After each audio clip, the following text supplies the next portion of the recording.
इस सेशन में बात करने वाले हैं अगले पार्ट टेक्स्ट बॉक्स के बारे में। इंसर्ट टेक्स्ट बॉक्स पे जब आप क्लिक करेंगे तो आपके पास माउस का कर्सर कुछ इस तरह से हो जाएगा और आप ड्रॉ करते हुए एक टेक्स्ट बॉक्स बना सकते हैं।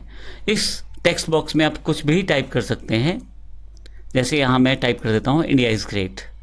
जब आप टेक्स्ट बॉक्स को क्लिक करते हैं तो आपके पास एक बार अलग से अवेलेबल हो जाती है ड्राइंग ऑब्जेक्ट प्रॉपर्टीज़ के नाम से। अगर आप यहाँ डॉट्स वाले मेन्यू को क्लिक करके बाहर की तरफ लेके आए तो ड्राइंग ऑब्जेक्ट प्रॉपर्टीज़ के नाम से बार अवेलेबल हो जाएगी। मैं अब इसे सेटअप कर देता हूँ दोबारा। अगर आप बाहर क्लिक करेंगे तो बाहर हट जाएगी, ध्यान रखिएगा। फिर से क्लिक करेंगे तो फिर से अवेलेबल हो जाएगी। टेक्स्ट बॉक्स के साथ अगर आप काम करना चाहते हैं तो आप इसकी सेटिंग्स कर सकते हैं काफ़ी सारी। जैसे सबसे पहले इसके एंकर पॉइंट्स के अकॉर्डिंग सेटिंग है, पेज से सेटअप करना है, पैराग्राफ से या कैरेक्टर इत्यादि से। लेकिन अभी मैं इसको क्लिक करके सबसे पहले इसका बाउंड्री एरिया सेटअप कर लेता हूँ। उसके लिए मुझे यहाँ से लाइन स्टाइल सेलेक्ट करना पड़ेगा। मैं यहाँ से कोई भी लाइन ले सकता हूँ, अभी सिंपल कॉन्टिन्यूस लाइन ले लेता हूँ और उसका यहाँ से साइज सेटअप कर सकता हूँ। और एक मैं बैकग्राउंड पे कलर सेटअप कर देता हूँ और एक मैं यहाँ से लाइन कलर सेटअप कर देता हूँ। तो रेड कलर का लाइन हो गया है। मैं चाहूँ तो कलर सेलेक्ट करके यहाँ से बैकग्राउंड कलर भी सेटअप कर सकता हूँ। ये देखें, अब मेरे पास ये टेक्स्ट बॉक्स रेडी है। मैं इसको यहाँ बीच में प्लेस कर देता हूँ।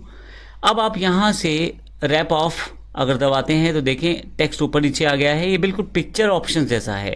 हमने 2 सेशन पहले इमेज सेगमेंट को किया था, बिल्कुल वैसा ही ऑप्शन आपको देने वाला है। दूसरा, आपके पास पेज रैप है।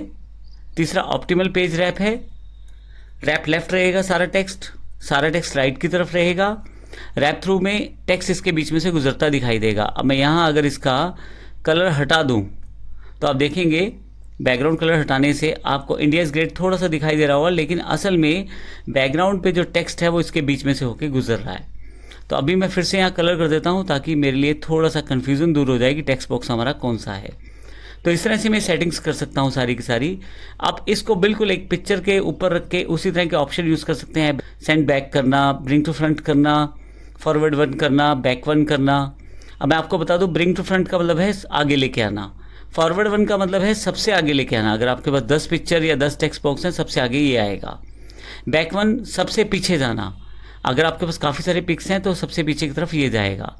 और सेंड टू बैक जिस पिक्चर के साथ ये जुड़ा हुआ है उस पिक्चर के पीछे जाएगा। तो इस तरह से आप इन ऑप्शन को सेट कर सकते हैं। अभी मैं ब्रिंग टू फ्रंट कर देता हूँ इसे। आप चाहें तो इस जो टेक्स्ट बॉक्स है इसको रोटेट कर सकते हैं, रोटेट ऑप्शन से आप इस पर क्लिक कर दें तो आपके पास यहाँ देखें जो पॉइंट्स थे, जो हैंडल्स थे वो सर्कल में कन्वर्ट हो गए हैं। और अगर मैं इसको घुमाऊँ अब तो इसको बड़ी आसानी से किसी भी कोण तक उसे घुमा सकता हूँ अपने फ्रीली हैंड माउस के यूज़ द्वारा। ये देखें, तो इसको मैं यूज़ कर सकता हूँ यहाँ पे। आप चाहें तो इस तरह से आप इसको यूज़ कर सकते हैं। फाइनली आप इसमें कैप्शन इंसर्ट कर सकते हैं। लेकिन कोई भी ऑप्शन इस्तेमाल करने से पहले मैं आपको बता दूं कि यहाँ पे रोटेशन ऑप्शन को ऑफ कर दीजिए। देखिए यहाँ पे फ़र्क है।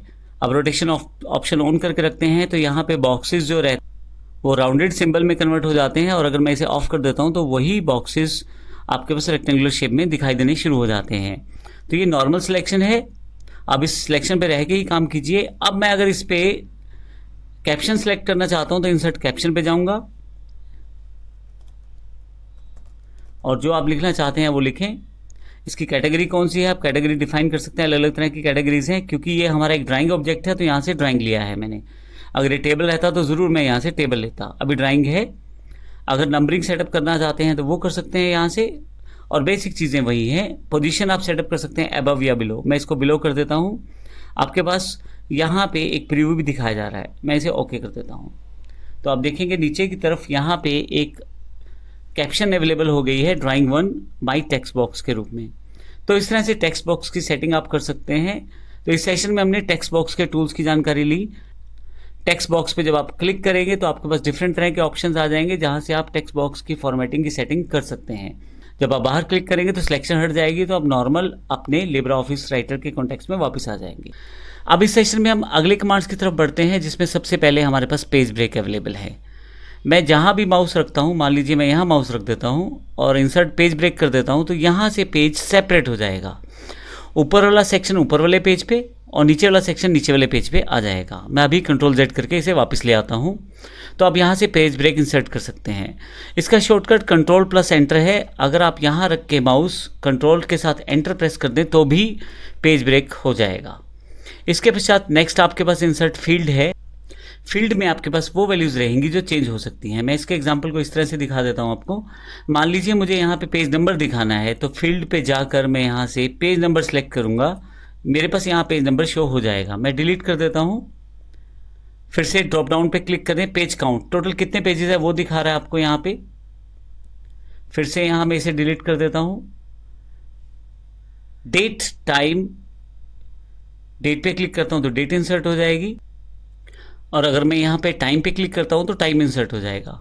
अब इम्पोर्टेंट पॉइंट ये है कि ये आपके पास जो वेरिएबल फैक्टर्स हैं, यानी कि जो चीज़ें आपके पास अलग अलग तरह की हैं, सिस्टम के साथ जुड़ी हुई हैं, वो भी आप यहाँ इंसर्ट कर पा रहे हो डेट और टाइम के रूप में। अगर आपने पेज की प्रॉपर्टीज़ में टाइटल, ऑथर या सब्जेक्ट की वैल्यूज़ को साइन कर रखा है तो वो भी आप सेटअप कर सकते हो। इसके अलावा मोर फील्ड्स पे अगर आप चले जाएं तो यहाँ और बहुत सारी सेटिंग्स हैं। जैसे आप यहाँ से डॉक्यूमेंट बेस्ड सेटिंग्स को, टाइप को चूज़ कर सकते हो। जैसे यहाँ देखें ऑथर का नाम क्या है, आप यहाँ नाम का देख सकते हो ऑप्शन। चैप्टर है, यहाँ पे डेट है। अब मोटे तौर पे यहाँ पे डेट और फाइल नेम और पेज, अगर मैं डेट की बात करूँ तो डेट का कौन सा फॉर्मेट, ये सब आप इंसर्ट कर सकते हैं यहाँ से। इसके अलावा cross references, functions, document information, variable, databases इत्यादि से रिलेटेड काफ़ी सारे फील्ड के ऑप्शन है। लेकिन मुख्यतः हम यहाँ से सेटिंग्स सेटअप कर सकते हैं अपना जो फील्ड हमें इंसर्ट करना है। जैसे एग्जांपल के लिए मुझे डेट का फॉर्मेट अलग चाहिए, मैं डेट सेलेक्ट कर लेता हूँ और ये वाला फॉर्मेट लेके मैं इंसर्ट कर देता हूँ। तो अगर आप वहाँ डॉक्यूमेंट में आएंगे, मैं इसे एंटर करके नीचे ले आता हूँ, तो मेरे पास अब की बार जो फॉर्मेट है वो डिफरेंट है। इस तरह से आप फील्ड्स का प्रयोग कर सकते हैं। धन्यवाद।